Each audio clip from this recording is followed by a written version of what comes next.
எல்லோருக்கும் வணக்கம். இன்னைக்கு நம்ம பார்க்கக்கூடிய சப்ஜெக்ட், இந்த பிரச்சனைக்கு என்ன தீர்வு. ஒரு சகோதரி கூப்பிட்டுருந்தாங்க.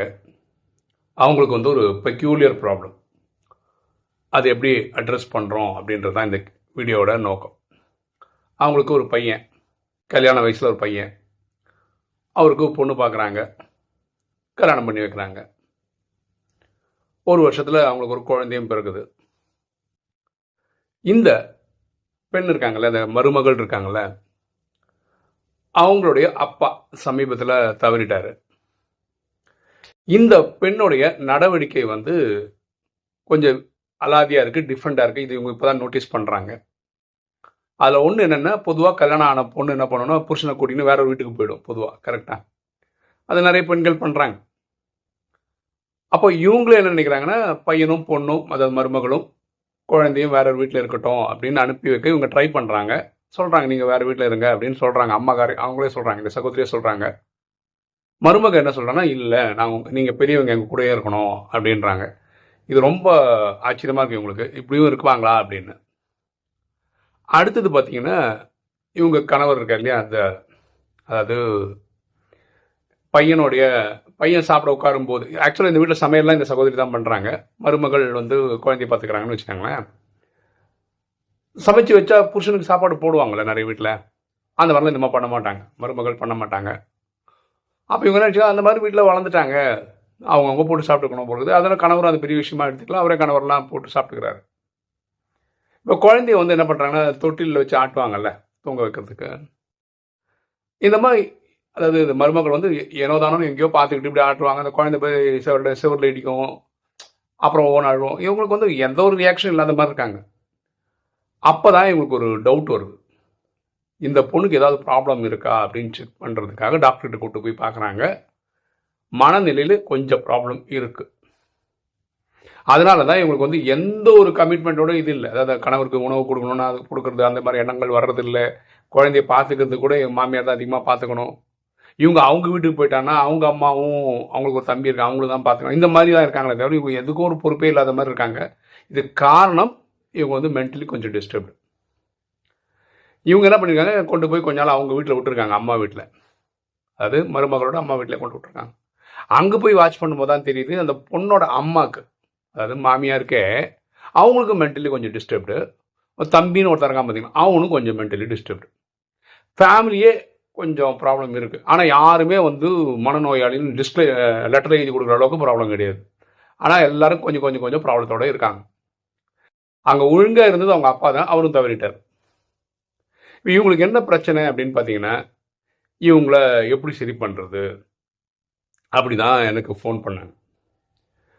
இது எப்படி சால்வ் பண்ணலாம், கொஞ்சம் ஐடியா கொடுத்தீங்கன்னா நல்லாயிருக்கும். இவங்க ஒரு ப்ராக்டிஸிங் ராஜயோகி. யார், இந்த சகோதரி கூப்பிட்டவங்க. ஸோ அவங்களுக்கு என்னென்னா, இப்போ மருமகளை விட்டு கொடுக்கவும் முடியாது, ஒரு கையில் ஒரு குழந்தை இருக்குது, ஓகேவா. அப்போ அவங்க சொல்கிறாங்க, எனக்கு ஏதோ இருக்குது ஆனால் என்னன்னு தெரியல எனக்கு அப்படின்றாங்க. அந்த மருமகள் சொல்கிறாங்க, எனக்கு ஏதோ ரியலியாக ப்ராப்ளம் இருக்குன்னு தெரியுது, ஆனால் என்ன ப்ராப்ளம் தெரியல அப்படின்னு.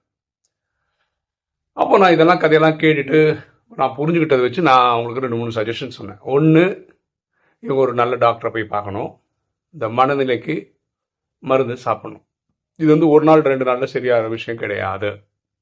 அவங்க கண்டினியூஸாக ஒரு 6 மாதமோ 1 வருஷமோ அந்த டாக்டர்ஸ் என்ன சொல்கிறாங்களோ.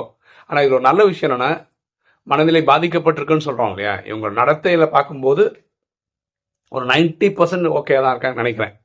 ஒரு 10% தான் ஏதோ ஒரு ப்ராப்ளம் இருக்குது. ஸோ ஆரம்ப கட்டம் தான் அப்படின்னு தோணுது. ஸோ மாத்திரையில் இது கொஞ்சம் சரி பண்ணிடலாம். 2வது, இவங்களுக்கு ராஜயோகம் தெரியும். ஸோ இவங்க அவங்களே ராஜயோக சென்டர், இப்போ அதில் ஒரு நல்ல விஷயம் என்னென்னா, இவங்க சொல்லியிருக்காங்க, அவங்க அம்மா வீட்டில் கொஞ்ச நாள் இருந்தாங்க, அவங்களே பக்கத்தில் ஒரு சென்டர் கொண்டு போய் ஒரு 7 நாள் கோர்ஸை முடிச்சிருக்காங்க. இப்போ ஸ்லோவாக இவங்க ராஜயோகம் ப்ராக்டிஸ் பண்ணாங்கன்னா, உங்களுக்கு தெரியும் ராஜயோகம் எப்படி பண்ணுறோன்னா, நம்ம ஆத்மாக்குள்ள மனம், புத்தி, சன்ஸ்கார் இருக்குது. இந்த புத்தி தான் இறைவனை நினைவு பண்ணுது. புத்தி இறைவனை நினைக்கும் போது புத்தி சக்திசாலி ஆகும். புத்தி சக்திசாலி ஆச்சுன்னா மனசு கட்டுப்படும். அப்புறம் மனசில் நல்ல தேவையான சிந்தனைகள் வரும். இதுவும் ஒரே நாளில் 2 நாளில் நடக்கிற விஷயம் கிடையாது. ஆனால் இதுவும் ஒரு வருஷம் 2 வருஷம் ப்ராக்டிஸ் பண்ண ஆரம்பிக்கும் போது இவங்க இந்த என்ன சொல்லணும், ஒரு 10% தானே இவங்களுக்கு ப்ராப்ளமு, அது சீக்கிரம் கரையேறி வரதுக்கு வாய்ப்பு இருக்குது. ஒரு சைடு மருத்துவத்தினால இவங்க ஓகே ஆகிட்டு வந்துடுவாங்க, ஒரு சைடு ராஜயோகத்தினால இவங்க சரியாயிட்டு வருவாங்க.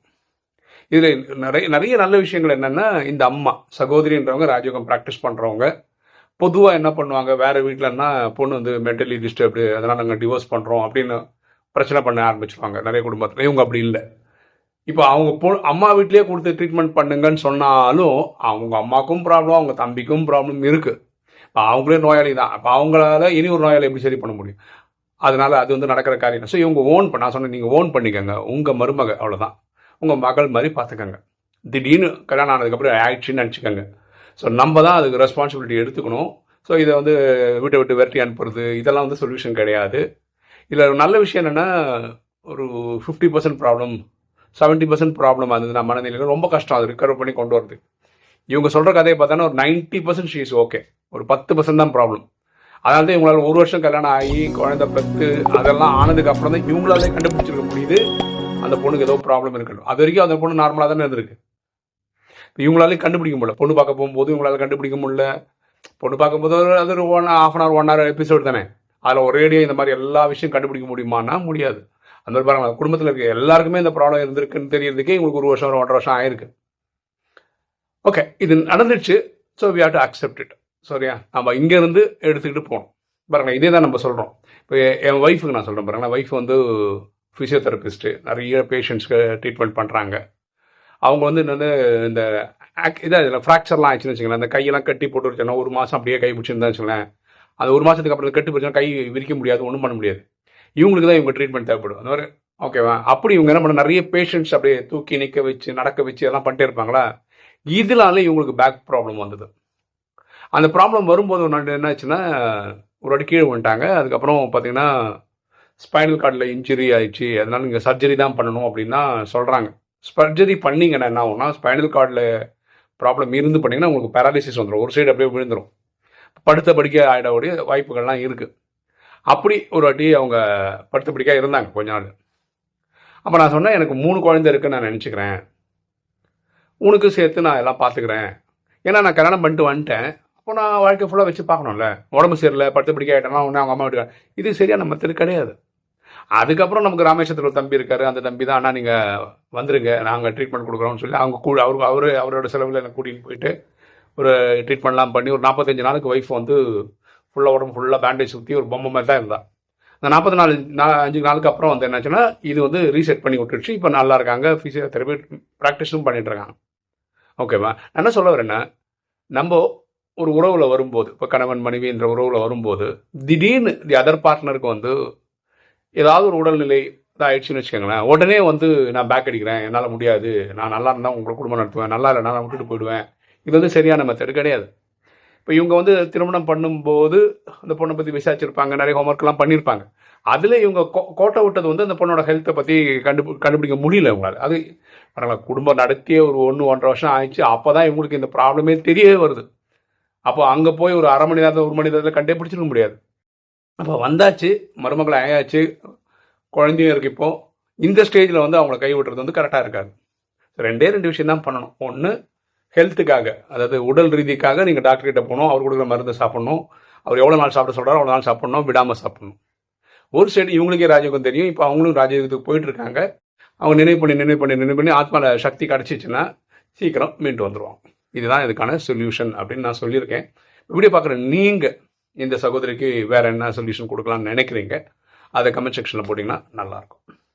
ஓகே, ஒரு பயனுள்ள தகவல். அப்புறம் இப்போ எனக்கு உங்களுக்கு தெரியும், அந்த ஹார்ட் அட்டாக் அப்புறம் நான் வந்து மருந்துக்கு மட்டுமே, ஹார்ட்டுக்கும் சரி சுகருக்கும் சரி சேர்த்து ஒரு 4,000-4,500 மருந்து சாப்பிட்டுட்ருக்கேன். ஓகே, இது எனக்கு ரொம்ப என்ன சொல்கிறது, சுமையாக தான் இருக்குது. முதல் முறையாக போன மாதம் வந்து ஒரு தம்பி தான் எனக்கு கொடுத்தாரு, வீடியோ பார்க்குற ஒரு தம்பி தான் மருந்துக்கான காசு கொடுத்தாரு. அப்படி தான் ஓடிட்டுருக்கு. இது நல்ல விஷயம் என்ன அப்படின்னு பார்த்தீங்கன்னா, என் ஃப்ரெண்டு ஒருத்தர், நான் சொல்லியிருக்கேன், அவர் ஃபார்மாவில் ஒர்க் பண்ணுறாரு. இவர் அந்த கம்பெனி விட்டு வந்துட்டு இப்போ வந்து ஜெனரிக் மெடிசன் அப்படின்னு ஒன்று இருக்குது. நீங்களும் பார்த்துருப்பீங்க, சென்ட்ரல் கவர்மெண்ட்டே வந்து குறைந்த விலையில் மருந்தெல்லாம் கொடுக்குறாங்கன்னு சொல்கிறாங்களே, அது ஜெனரிக் மெடிசன்னா என்ன அப்படின்னு புரியறதுக்கு ஒரு எக்ஸாம்பிள் சொல்கிறேன் பாருங்களேன். எந்த ஒரு கம்பெனி, பெரிய கம்பெனிலாம் இருக்குல்ல, அந்த கம்பெனி எல்லாம் பண்ணுவாங்க, புதுசாக R&D பண்ணிவிட்டு புது மருந்துகளை கண்டுபிடிப்பாங்க. அப்படி கண்டுபிடிக்கிற மருந்துக்கு வந்து அவங்க கோடிக்கணக்கில் செலவு பண்ணியிருப்பாங்க. அதில் வந்து 4-5 ஸ்டேஜ் இருக்கும். First stage, second stage, third ஸ்டேஜ்னு சொல்லிட்டு ஒரு 4th ஸ்டேஜ் எல்லாம் முடிஞ்சதுக்கு அப்புறம் தான் அது வந்து பொதுமக்கள் யூஸ்க்கு வரும். அப்போ அந்த மருந்து வந்து தயாரிக்கும் போது கோடிக்கணக்கில் செலவு பண்ணுறாங்களா, வருஷங்களும் சில வருஷங்களும் போகும், 5 வருஷம் 10 வருஷம்லாம் ஆகும். அந்த மாத்திரை வரும்போது மார்க்கெட்டுக்கு வரும்போது கண்ணா முன்னான்னு ரேட்டு வைப்பாங்க. ஒரு எக்ஸாம்பிள் சொல்ல, ஒரு டேப்லெட் சில டைம் 500 ரூபா கூட இருக்கலாம். அது காரணம் என்னன்னா, இவங்க எவ்வளோ ஆர்என்டிக்காக செலவு பண்ணாங்களோ அந்த காசை இவங்க எடுத்தாகணும். அது வரைக்கும் வேற எந்த ஒரு கம்பெனி, உலகத்தில் வேற எந்த ஒரு கம்பெனி இதை காப்பி அடிக்கக்கூடாது, ஃபார்முலாவெல்லாம் காப்பி அடிக்கக்கூடாது, இவங்க சொல்லவும் மாட்டாங்க, அப்படி வச்சிருப்பாங்க. அந்த பைசா இவங்க எடுத்துருவாங்க தெரியுமா, இவங்க எவ்வளோ போட்டாங்கன்னு. அது வந்து ஒரு 2 வருஷத்துலேயோ 3 வருஷத்துலேயோ இவங்க ரிகவர் பண்ணதுக்கு அப்புறம் என்ன பண்ணுவாங்கன்னா அதோட ரேட்டு குறையும். ஊரில் இருக்கிற எல்லா கம்பெனிக்கும் அந்த ஃபார்முலா கொடுப்பாங்க, அந்த ஃபார்முலா பாக்கி எல்லாம் தயாரிப்பாங்க. அதுக்கப்புறம் அந்த 500 ரூபா டேப்லெட்ன்றது வந்து 50 ரூபா கூட வரலாம், இல்லை 10 ரூபா கூட வரலாம். உயிர் காக்கும் பொருளாக இருந்தால் கண்டிப்பாக குறைச்சாகணுன்றது கவர்மெண்ட்டோட இது. சென்ட்ரல் கவர்மெண்ட்டே நிறைய இந்த மாதிரி உயிர் காக்கும் பொருளுக்கு வந்து அந்த இதெல்லாம் கட் பண்ணி இந்த மாதிரி ஜென்ரிக் மெடிசன்லாம் கொண்டு வந்துட்டாங்க. அப்போ நான் சாப்பிட்ற இந்த டேப்லெட்ஸ் இருக்குல்ல, 4000 சொல்கிறேன் இல்லையா, இதெல்லாம் வந்து ஜென்ரிக்கில் போனோன்னா நமக்கு வந்து 2000 ரூபா வரலாம், இல்லாட்டி 1000 ரூபா கூட வரலாம் பில்லு. இனிமே இப்படி ஒன்று வந்திருக்கு. நான் ஏன் இப்போ சொல்கிறேன்னா, என் ஃப்ரெண்டு வந்து ஒரு வாரம் 10 நாளில் அந்த கம்பெனியை ஸ்டார்ட் பண்ணுவேன்னு சொல்கிறாரு. நான் உங்களுக்கு முன்னாடியே சொல்லியிருக்கிறேன், நீங்கள் ரெடி ஆகிக்கோங்க. ஏன்னா எல்லாரும் ஏதாவது ஒரு சுகரோ ப்ரெஷரோ ஏதோ ஒன்று பேரில் சாப்பிட்டுருக்கோம், என்னோட குடும்பத்தில் இருக்கவங்க சாப்பிட்டுட்டு இருக்காங்க. அப்போது மாதம் ஒரு 2000 3000 டாக்டருக்கு மொய் எழுதுறதுக்கு பதிலாக, மருந்துக்காக மொய் எழுதுறதுக்கு பதிலாக அது வந்து பாதி விலையிலையோ இல்லை அதோட கம்மியாக கிடச்சா ரொம்ப நல்லா இருக்கும்ல. அதனால் நீங்கள் ரெடி பண்ணி வச்சுக்கோங்க, என்னென்ன டேப்லெட்டு வந்து யூஸ் பண்ணிட்டு இருக்காங்க, பேரோட டைப் பண்ணி கொடுங்க எனக்கு. ஓகே, ஓரலாம் சொன்னீங்க நமக்கு தெரியாது, நான் டாக்டர்லாம் கிடையாது. அது அதோடைய மில்லிகிராம் கணக்கு அதெல்லாம் போட்டு நீங்கள் ரெடி பண்ணி வச்சிங்கன்னா, நீங்கள் ரெடி ஆகிடுச்சின்னு சொன்னால் இனி ஒரு வீடியோவில் நான் சொல்கிறேன், அப்போ நீங்கள் டக்குன்னு எனக்கு அனுப்புங்க.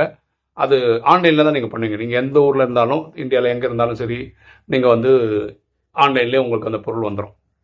அதுக்கப்புறம் மாதம் நீங்கள் கொடுக்குற அமௌண்ட் வந்து மருந்துக்காக செலவு பண்ணுறது சில வந்து 50% இல்லை 70% குறையிறதுக்கான வாய்ப்புகள் இருக்குது. சரியா?